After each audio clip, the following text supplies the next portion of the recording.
Welcome back, ladies and gentlemen. My name is Josh Snipes, and today we're going to be doing another How to Play an Operator. But before we get started, if you guys are just checking out the channel for the first time, make sure to hit that subscribe button, hit that notification bell, because honestly, we make operator guides like this all the time, and it's something that you're interested in. Make sure to stay tuned. How to Play an Operator is a series that I started with How to Play a Bandit, and I plan to carry it out with all the operators. And again, if there's any big changes, either nerfs or buffs, I'll make sure to leave a link to the wiki page or the Wikipedia page down below, or leave it in the comments, whichever happens first. That's usually where all my information is given, so if you're just checking this out and it's a couple months after, make sure to check that out to see if there's any differences from what I'm talking about into what has actually changed. Now, the series is how to play an operator within a team environment, how to play with your team, and the role that you will fill on that team. These views are subjective to what I've seen on Pro League, Challenger League, Go4s, how I play and how I've seen others play, but I think that this is some good information that I can give you. Now, if you're running in a solo queue or running in a 5-stack, this will do a lot of help for you, especially if you're just learning these operators. But remember, different regions have different playstyles, and that individual players have personal preferences, but overall, this video is a great idea and a great look at how I think the operator should be played and the best way that I think the operator can be played. Anyways, guys, let's start off with how to play Jager. Now, Jager is part of the GSG9 organization. Now, if you didn't know before, you're gonna know now. He came with the beginning of the game. Him and 3 other people came with the GSG9 organization. IQ, Blitz, both on the attack side, and his defensive counterpart is Bandit. Now, there is currently no other person like Jager, but one of the big things that we've seen, because he has gone through a lot of nerfs and buffs in terms of these last 4 years, 4.5 years, that is a long time to be playing one operator, but we've seen a lot of big things come from him. One of the most notable things was the fact that they took away his ACOG. I think that a lot of people miss it, but also a lot of people were extremely happy that it was gone, because Bandit and him both had ACOGs, and they would just peek everything. There was not a single round or map that would start where no one was peeking, because honestly, when you have the 3-speed peeking like that, it's really hard to get a kill, especially if you lose a teammate early on. Now, going on to what we see now with Jager, Jager is turned into sort of this close quarters aggressive player, and honestly, I'm so happy with where he currently is. There is no alternate to him, so he's very important in terms of getting rid of gadgets, getting rid of frag grenades, and other sorts of throwables that can be taken down by his ADSs that we'll talk about later. I think that one of the biggest things also to me is that Jager is definitely a favorite in terms of his fragging power. He has one of the best carbines, actually one of the best guns on the defensive side in the game. 416 is really good, and we'll talk about that later also. Now, just to mention really quickly, I did sort of talk on it, but he is a 3-speed 1-armor operator. Again, that is why he is so quick, and that is why he's able to take so many gunfights and move around the map so quickly, is because of the fact that he has that speed. He has that ability to maneuver around the map and especially get away from unfortunate circumstances. So make sure if you're not droning this Jager out and not pinching him, he might get away from you if you're not playing aggressive enough. Now, one of the biggest things is, what makes Jager, what makes him such an important operator? Why do so many people talk about him? You hear and you see all this Jager play, but you don't really understand why. One of the biggest things that I have seen, especially over my time playing Siege, is that Jager is not only just a fragging op, but he gets rid of throwables. He's such a good operator, and his gadget is what makes him such a good operator. Now, if you haven't seen his ADS before, there's going to be your active defense system. Now, this defense system, you have 3. Now, each ADS can actually get 2 throwables. So that's going to be your grenades, frag grenades, stun grenades, and a bunch of other operator stuff that we're going to go through later on. But the biggest thing to me is that you can get rid of 2 with 1 ADS. Most operators have 3 flashbangs, so we have our soft breachers like Ash and Sophia that can get rid of the ADS and then use their Ash charge, but if you have 2 ADSs lined up, they're not going to be able to do so, and that's kind of the interesting thing, is where you decide to place these ADSs is kind of going to be what defines where you're holding, because the more ADSs you dedicate to a spot, the harder you better be holding that. Now, lastly, one thing I want to talk about is there is no delay between the interceptions of the ADS. So if you have one ADS down, and let's say 2 operators throw a grenade each at the same time, the ADS will actually catch both of them. Now, the ADS's range, I believe, is about 5 to 6 meters, so it's not too big, but in terms of a room, if you put it next to a window or doorway, it's going to catch whatever gets thrown in through there.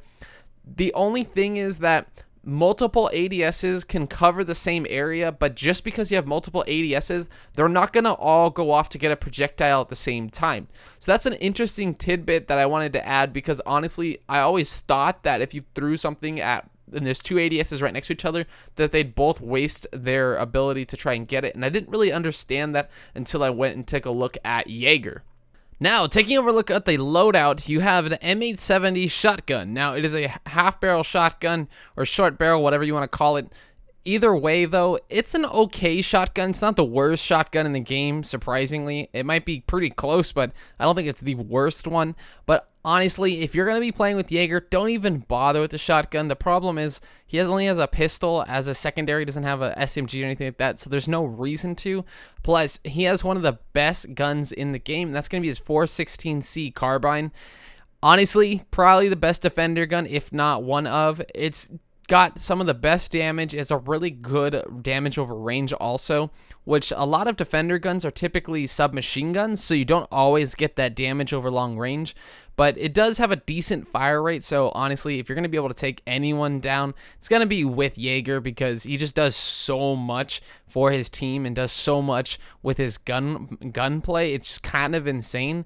But the thing is, his gadget kind of balances him out a little bit, just because of the fact that he doesn't have any impacts or anything to really help him maneuver the map. He just has his gun and the ADSs to help his team. So he's probably one of the better examples of a team-based defender, but I think that overall, he's probably in a really good spot right now. Now, his secondary is a P12. Again, it's a pistol. It's a normal pistol, nothing crazy, nothing to write home about. I mean, the pistols, I like the iron sights a lot. I usually practice a lot with it, but that's just my opinion on the iron sights.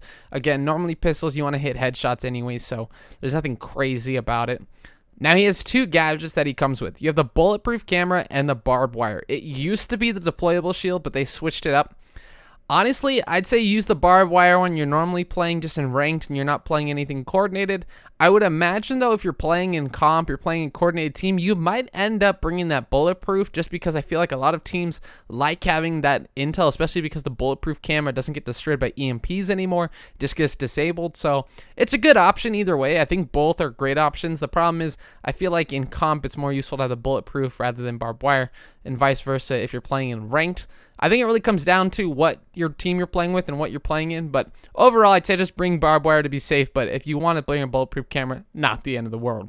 Now, before I head over to the tips and tricks part of this video, let me give you some information. I guess this could kind of be counted as a tip, or whatever you want to kind of count it as, but either way, an ADS can actually capture an ash charge, frag grenade, flashbangs, cluster charges, smoke grenades, Candelas, EMPs, Nomad's air jab, and Zophia's concussion and impact grenades.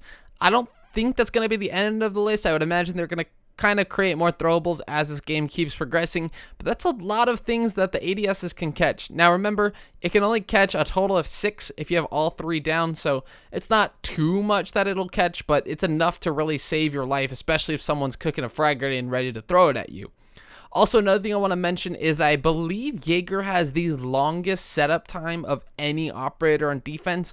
I would probably need to fact check that, but if not the longest, he definitely has one of the longest. So definitely be careful when you are playing Jager. Don't waste your time in prep phase trying to get stuff in the craziest spots possible. Honestly, you got to try to get the ADS down in the best possible place and try to get all your reinforcements down. Again, it takes so long that some people just don't realize that, but overall, I think you're gonna have a good time with Jager, especially with some of these tips. So for tip number 1, what you want to do is, let's say you have a bandit sort of playing on the wall, trying to make sure he reinforces it, trying to make sure the wall doesn't get open, say if there's no maverick or whatever, playing in ranked. So the one thing you want to worry about is that, say on a map like Clubhouse, someone might throw a grenade in through here to get rid of a bandit that's trying to guard the wall over here. So that's also one thing you need to worry about. I usually just put a cam right about there. But the biggest thing to me that's actually more of a tip is the fact that a lot of people nowadays kind of use Zofia to shoot a concussion mine through here and try to get rid of the bandit, or even shoot it through the window. And the thing is you want to put a Jager ADS to try to help and guard your bandit, but this just might be too far. Now, the EMP range is about 5 meters, and the ADS range is about 5 meters. So wherever you put it is pretty much going to be sort of where it lands. But the thing is, the ADS will be able to eat the concussion mine, save your bandit from dying, and hopefully save your bandit from getting stunned, because that's the biggest thing, is you want him to be able to put down his bandit batteries so that way he doesn't have to worry about it. There's also, on the complete opposite side, we have another vent hole next to a reinforcement. Also, on a map like Chalet, you have that vent hole right next to the reinforcement. So it's a lot of thought process that kind of goes into it. But I mean, even like this is a lot closer. So if someone just shoots a Zofia concussion mine in here while you're trying to bandit trick, it's not going to work, because you're not going to be able to get the bandit down because you're so stunned. That's why an ADS is kind of necessary, but you just want to think of where you're going to put that ADS, because an EMP, obviously if you put an ADS right here, an EMP is going to be able to capture it easily, because the EMP is just going to go right next to the wall. Now, the next step that I want to show you guys is just an example I'm going to use for downstairs. Honestly, this is a lot of application depending on where you want to put it, but basically it's called ABS juggling is what I call it. I'm not too sure what the actual terminology is for it, but basically what it is, you have, let's say you have an ADS right here, and you start noticing that, hey, from the hatch or from on the staircase right here on the metals, you're going to have people throwing flashbangs or throwing concussion mines or something to get rid and try to get rid of your ADS. Even an EMP that lands right here will be able to get rid of your ADS. Now, if you start seeing that, because they're maybe going to set up a frag grenade or something to down you, you want to pick up your ADS, wait for all that stuff to get thrown, put it back down. Or if you end up losing it to an EMP, you can at least have one in your pocket that you can replace it with. And honestly, that's just basically it. Anyways, guys, thank you guys so much for watching. Hope you enjoyed the video. Hope to see you guys in the next one. Don't forget to subscribe, and that's going to be it for today. This is going to be Josh Snipes signing off.